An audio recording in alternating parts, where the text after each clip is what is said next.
Hello guys, welcome to our channel. तो आज हम बात करते हैं सक्सेसफुल होने के बारे में।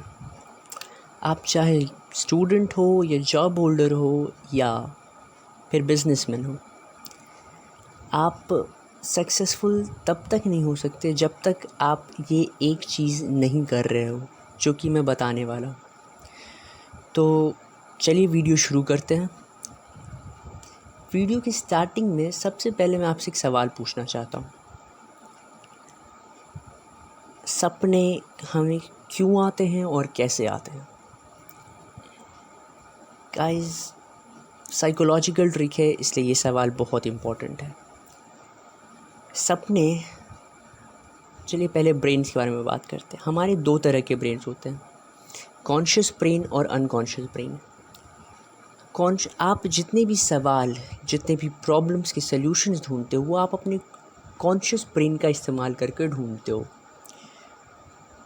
और शायद ये बताना ज़रूरी ना हो कि अनकॉन्शियस ब्रेन कॉन्शियस ब्रेन से 30 to 40 टाइम्स या फिर शायद उससे भी ज़्यादा पावरफुल है।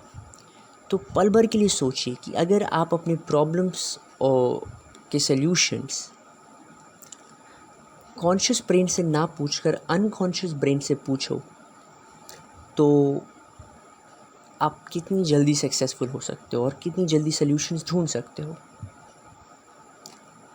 अब काफ़ी लोग कहेंगे कि इससे सपने का क्या रिलेशन है। देखिए, अनकॉन्शियस ब्रेन वर्ड्स और नंबर्स नहीं समझता।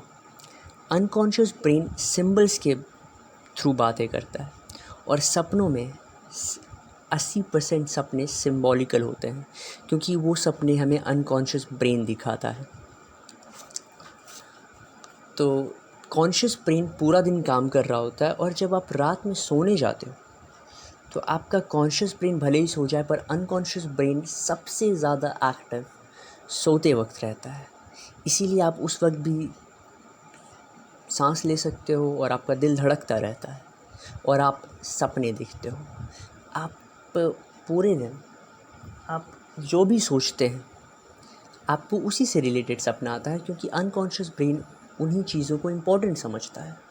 या सोने से पहले आप जो देखते हो, जो सोचते हो, आपको उस चीज़ से रिलेटेड सपना आता है, क्योंकि आपके सोचने के थोड़ी ही देर बाद कॉन्शियस ब्रेन सो जाता है और अनकॉन्शियस ब्रेन तक वो बात पहुंच जाती है।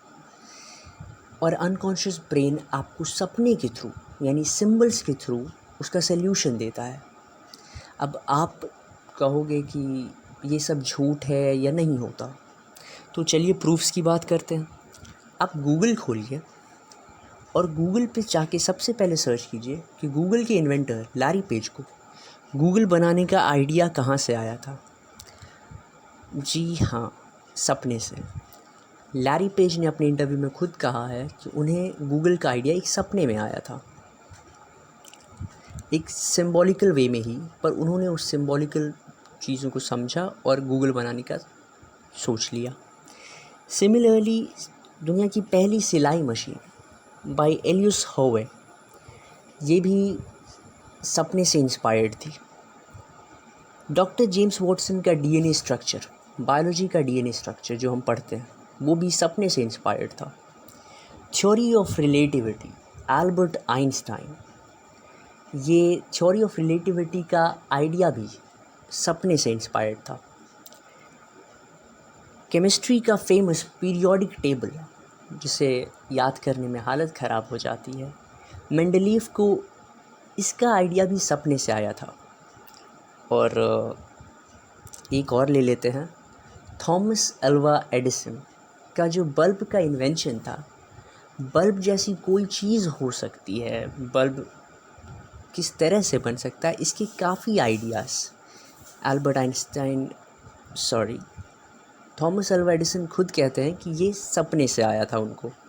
आपको अगर यकीन ना हो तो आप गूगल पर सर्च कर लीजिए, ये साइकोलॉजी के बारे में जाकर सपनों के बारे में पढ़ लीजिए, गूगल आपको पूरी इन्फॉर्मेशन दे देगा। अब अगर अनकॉन्शियस ब्रेन आपको जवाब दे सकता है, तो अनकॉन्शियस ब्रेन तक अपने सवालों को पहुंचाया कैसे जाए? जी हाँ, इसका जवाब बहुत ही सिंपल है। सोते वक्त, सोने से पहले एटलीस्ट 10 से 15 मिनट तक आपको अपनी प्रॉब्लम, चाहे वो सोशल हो, फाइनेंशियल हो, लव लाइफ हो, रिलेशनशिप हो या स्टूडियस हो, कोई भी प्रॉब्लम हो, उसके बारे में सोचना है, उसको लिखना है, उसको इमेजिन करना है, जो भी आप कर सको, जितनी ज़्यादा बार कर सको। जैसे कि, और याद रहे वो पॉजिटिव होना चाहिए, आपको नेगेटिव थॉट्स नहीं लाए हैं उस प्रॉब्लम से रिलेटेड कि मुझसे ये प्रॉब्लम हो नहीं रहा है, कैसे निकालूंगा सोल्यूशन। नहीं, पॉजिटिव होना चाहिए। जैसे कि मुझे सोल्यूशन मिल चुका है, मैं ये चीज़ कर चुका हूँ, मुझे ये चीज़ मिल चुकी है, मैं 90% मार्क्स ला चुका हूँ। पॉजिटिव चीज़ें होनी चाहिए, क्योंकि अगर आप कहते हो कि मुझे ये चीज़ समझ नहीं आ रही, नहीं का कोई वर्ड नहीं है, नहीं का कोई सिंबल नहीं बनता। अगर मैं कहूँ कि आप टीवी ना देखो, तो आपको टीवी नहीं देखने के लिए पहले टीवी देखने का इमेज समझना पड़ता है। अनकॉन्शियस ब्रेन को सिंबल्स समझ में आते हैं और नो वर्ड का कोई सिंबल नहीं होता गाइस। तो सोने से पहले 15 से 20 मिनट बस अपने प्रॉब्लम्स के बारे में पॉजिटिव सोचिए।